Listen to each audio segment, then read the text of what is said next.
So there, I was playing around with some quartal structures. So in this video, I want to take a look at some quartal structures for jazz voicings, how to create voicings using quartal structures.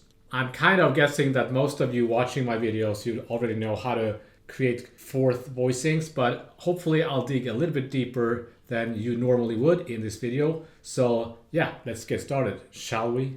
I have all the examples here in MuseScore. I'll play along with the MuseScore and then I'll put the PDFs on my Patreon page. The first thing we need to do is just to play an E Dorian scale. So if we play an E Dorian scale on the fourth string and then add fourth, diatonic fourth, and then another fourth. So 3-note voicings going up the scale. It could sound like this.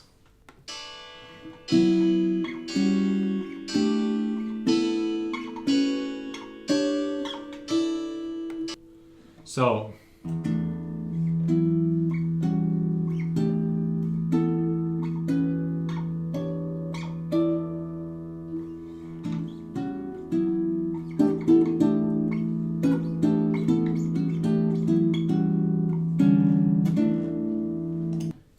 this kind of playing started, I guess, with McCoy Tyner and Joe Coltrane, and there's an album called The Real McCoy by McCoy Tyner, and there's a tune there called Passion Dance, which is one of the best examples of quartal harmony in jazz, I think.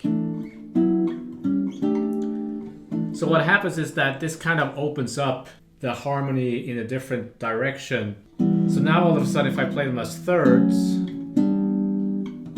there's a tonic function here. Also has a tonic function. So it makes it more, it's different because the chords have functions, whereas if I play them as fourths, they don't really they don't gravitate towards a tonic or subdominant in the same way thirds do.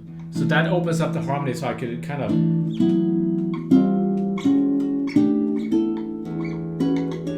invites you to play outside.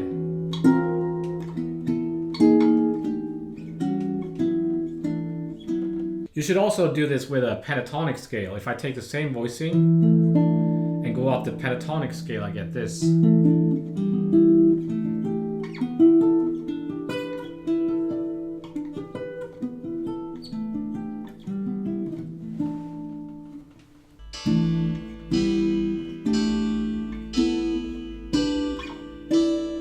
So we should notice too that before we were playing like that, we get some of those voicings are going to be strict fourths. Next one as well. Here there's a augmented fourth. And here's also there's an augmented fourth. So they're not kind of perfect fourths all the way.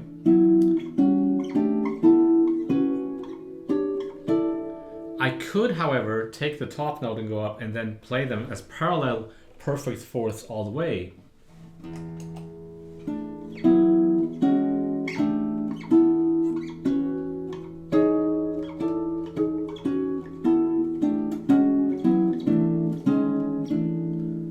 Which means that I'm playing some notes that are not part of the scale, but sometimes that sounds better. So you have an option. You could stay strict to the scale, or you could use parallel harmony. Let's say I play a tune like Footprints, right?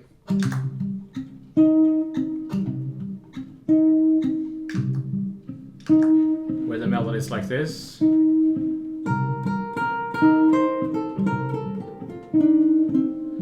I could play fourths under that melody, diatonic, so in Dorian, right?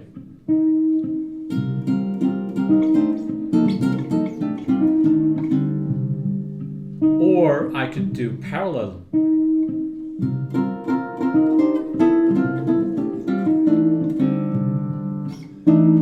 So there's a major third there, but it's kind of just a passing chord.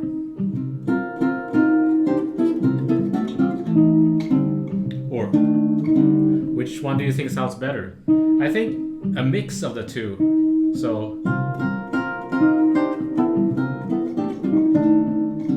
because I'm kind of staying on that, so it sounds better with a minor third there rather than. But if you write for horns, for example, sometimes it sounds better to keep the fourths perfect. As I said before, it kind of suggests and opens out a kind of outside playing. You can also do that with the pentatonic scale, right? So if I go back to the pentatonic scale,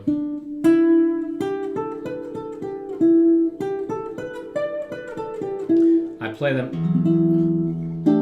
as perfect fourths. Then I'm actually in the key or in the scale.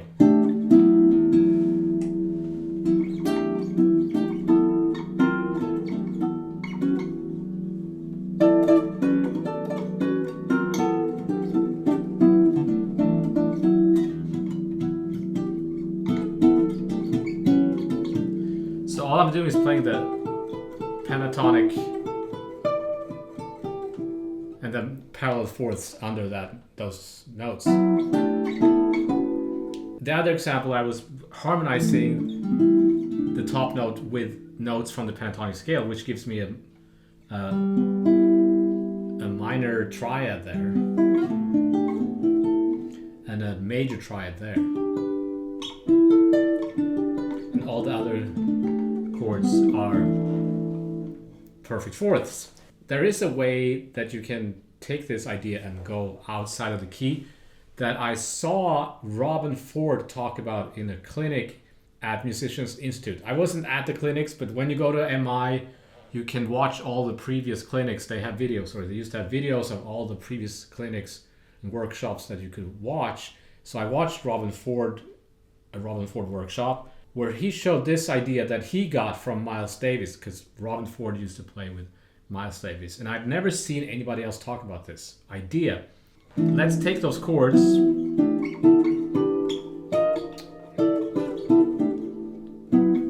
So it's the pentatonic scale,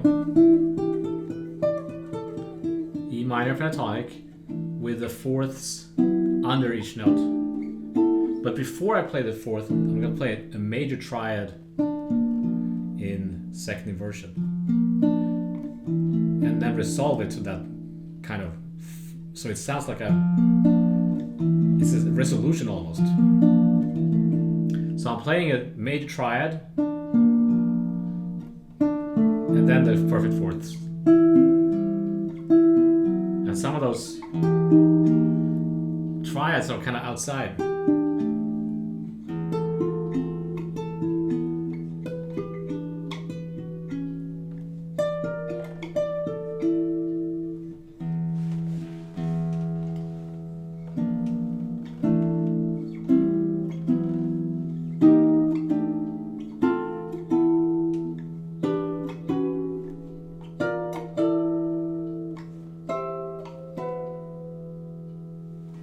It's a really cool sound.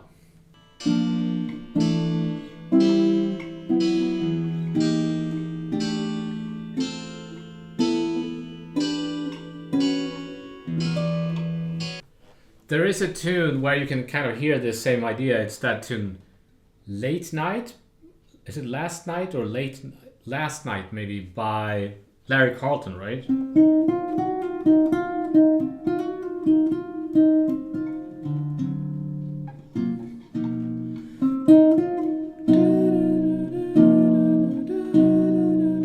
Does that, so it's like a B triad to a sus chord.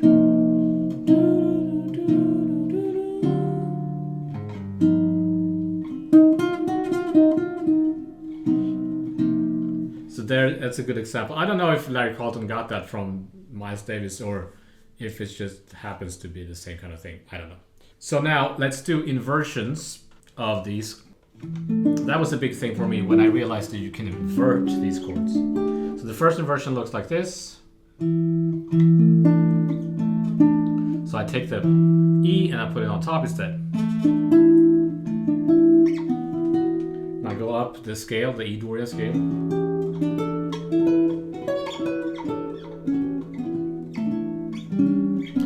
you get the kind of perfect fourths. In this case, it's the perfect fourth and the second, and then the two other voices is gonna be with an augmented fourth. This one,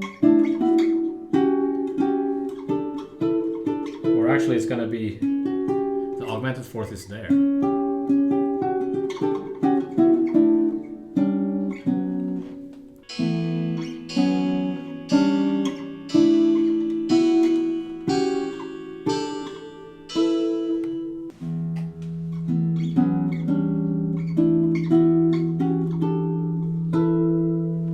Remember also that there's different ways you can play these chords. You can play the top note first and then... That's something I like to do. Then it almost becomes more like a linear playing, like soloing.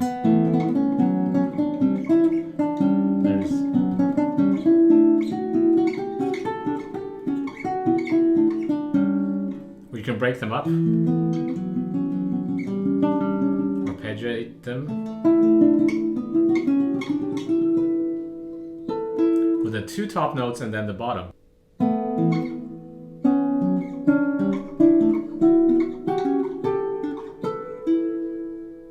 The next inversion is gonna be like this: a second and a fourth. So instead of a fourth plus a second, it's a second plus a fourth. Really nice sound. I love this.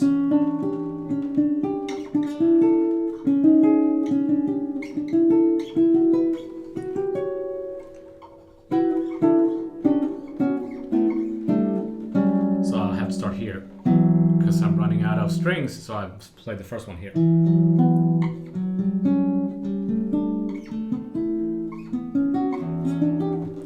So inversion 2.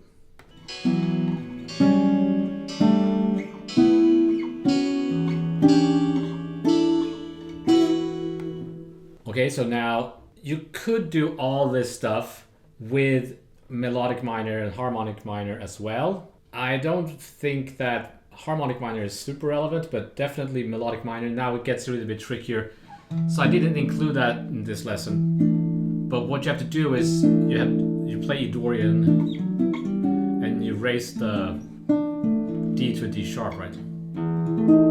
You get E melodic minor.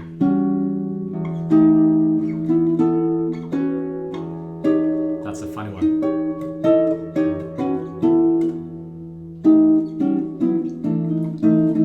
And then of course you have, that could be applicable to all the modes of melodic minor, like altered and all that stuff. It gets a little bit tricky there. If you want all this stuff kind of in one place, I recommend this book, the Quartal Chord Voicing Book for Guitar by Dan Cosley. So I'll put that in the link below. So here you have all these shapes with tabs and chord diagrams and fretboard diagrams. So he goes over all the different string sets too. I'm only showing you one string set here, right? And then also he does the melodic and I think the harmonic minor as well. And some other stuff that I'm not covering here. One really good thing about this book too, he put in practice, some pages are for practicing. He calls it memory challenge, where he just writes out bass lines and then you're supposed to remember how to add the fourth structure to that. So again, that's a good one. So I'm not gonna talk too much about the harmonic minor and melodic minor. I didn't include that in the PDFs, but I wanna add a note. So instead of 3-note voicings, let's look at 4-note voicings. And before we do that, remember that you can always double a note. So if you take the one, if I double the lowest note, I get this, right? So the bottom note and the top note are the same.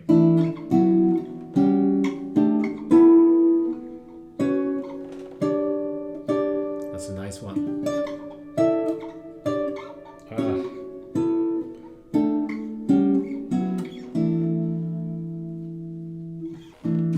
You can double the A. So the second note from the bottom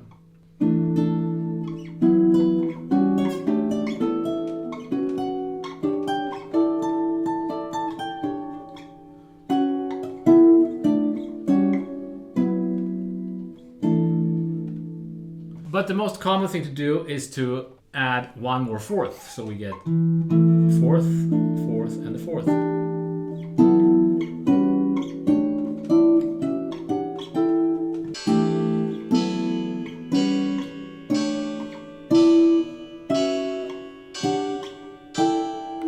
And again, some of those chords are just fourths. And sometimes you have to include that augmented fourth. And again, you can play them as like a top note and then the chord.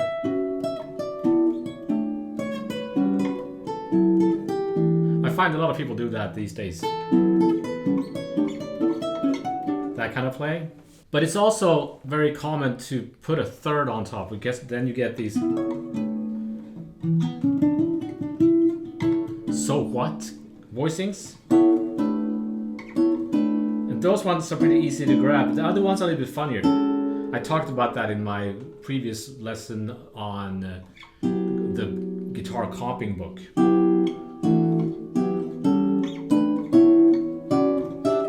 That I recently discovered that these chords are actually pretty cool.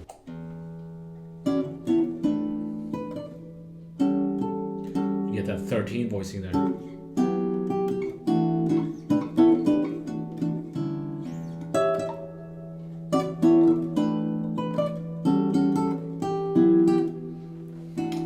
So now you have a whole bunch of different variations. You have the doubling.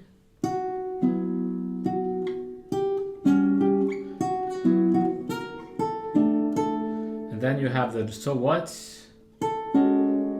And just the fourth. See how I can take the top note and just combine.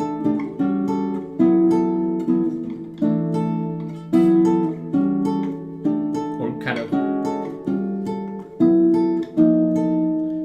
Davis.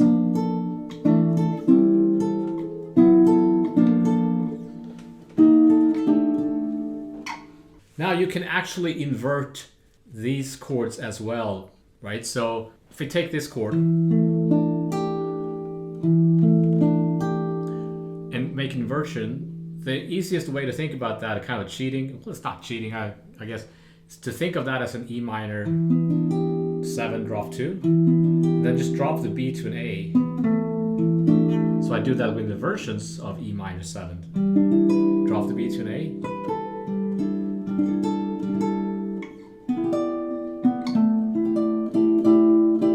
And here, if I play this good old E minor, I drop the B to an A. This one. So that's the third inversion, right? Of this. So that's the first inversion of that. Some of these are more relevant than others, so this one I really like, especially when you go down the scale.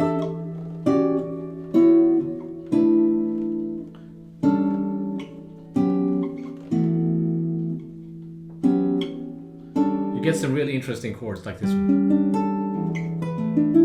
And this one.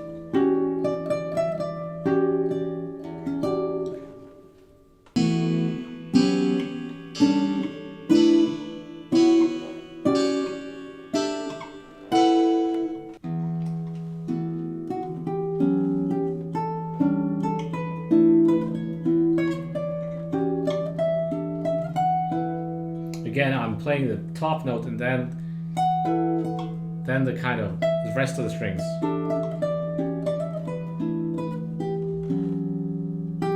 And again, you can go outside.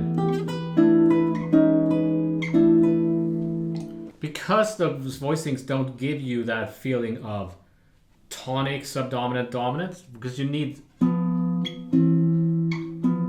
that, like you need a key. So when I play thirds again,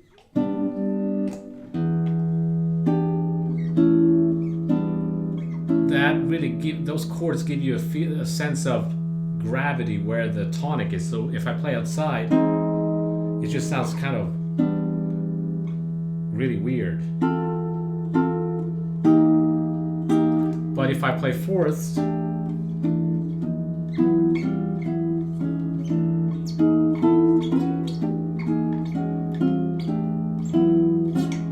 it doesn't interrupt the harmony in the same way, if you know what I mean. But if I do that, it's just kind of random. You still want to establish a tonality, but you can use the fourth as kind of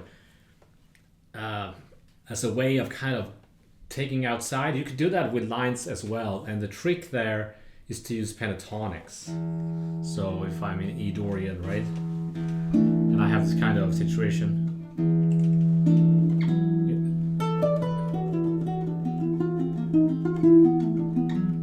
So I'm playing fourths.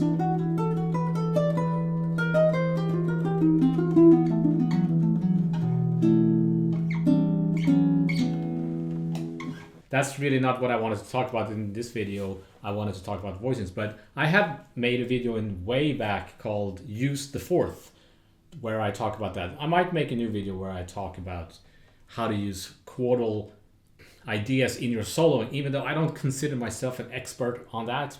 So let's say you want to make even more inversions of these or other ways of playing these chords. What you can do is that this is actually a drop 2, right? So you can find the closed voicing of this shape, which would be, this is an E minor 7 in closed position on the top 4 strings, right?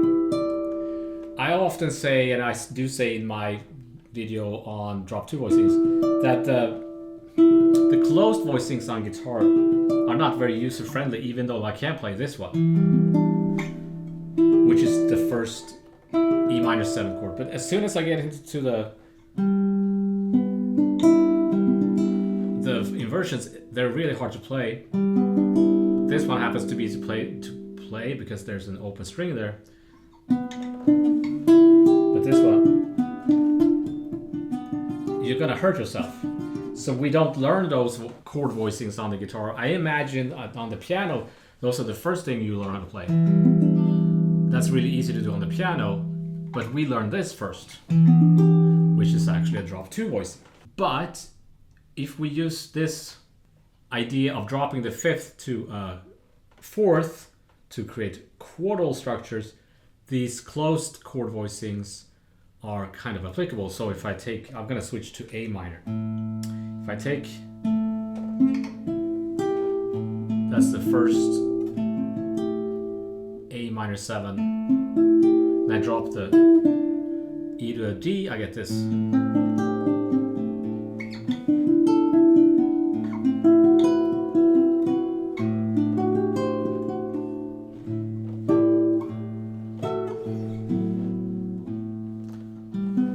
That's a little bit tricky.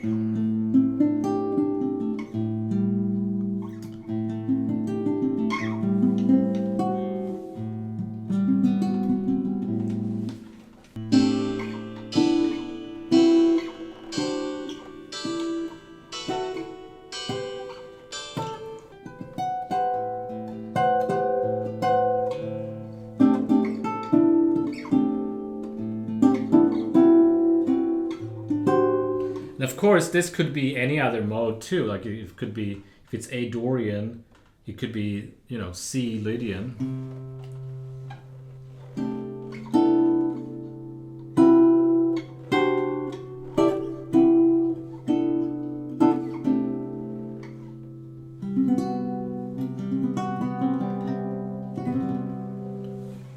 Or any other mode, obviously. I find that works better with those modes that don't have void notes, like Dorian and Lydian. Let's do some more inversions. That's the first inversion of A minor 7, close position. That's a little bit too stretchy, I'm not gonna use that one. Then we have the one where the 5th is on the bottom. The one I said we can't play. I mean, you can, but you might hurt yourself. So, but we're gonna drop a note. So here we can play it. Get this.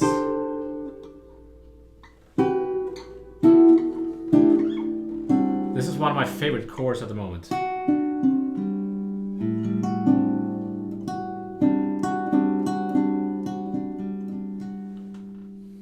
So.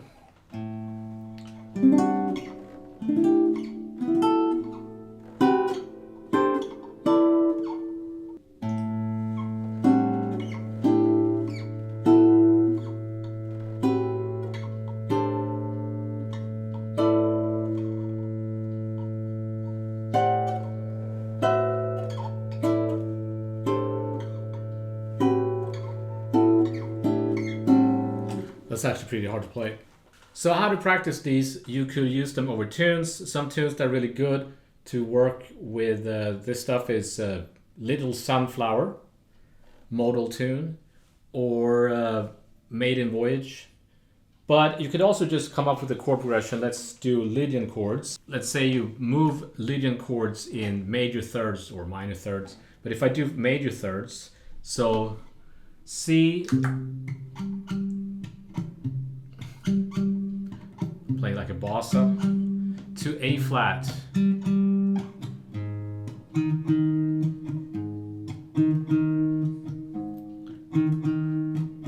to E,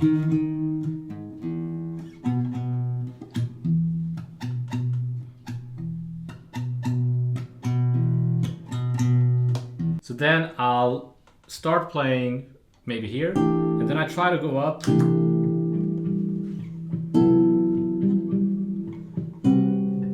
then I have to find the closest A flat.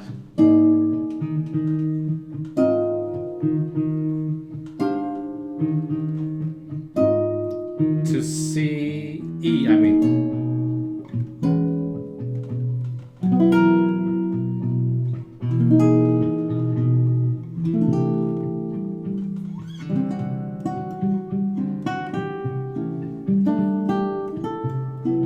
A flat.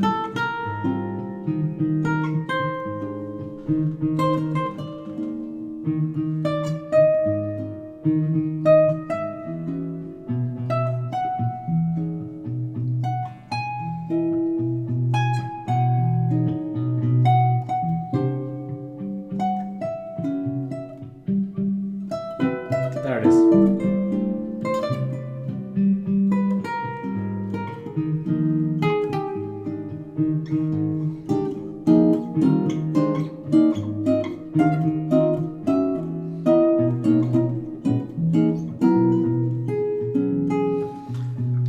And of course you can do that with all the different variations. I've shown you the inversions and all that stuff. And the idea is that when you're playing a mode like C,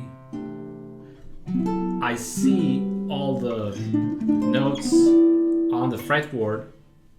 Imagine like they're lighting up. I saw Pat Metheny say this once, like when there's a chord and he knows the scale, it's like those notes light up on the fretboard. Like imagine there are little lights on those notes. And now you know it's switching to A flat, then you switch off those lights and switch on the A flat Lydian notes.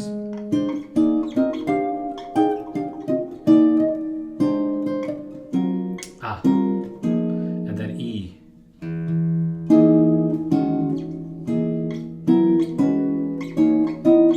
Back to C.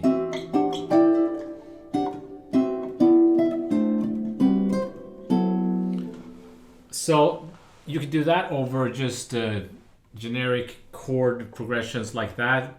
I suggest moving in thirds, or you can do it over tunes. Like I said, like Little Sunflower with D Dorian for a little while, and then goes into Lydian chords.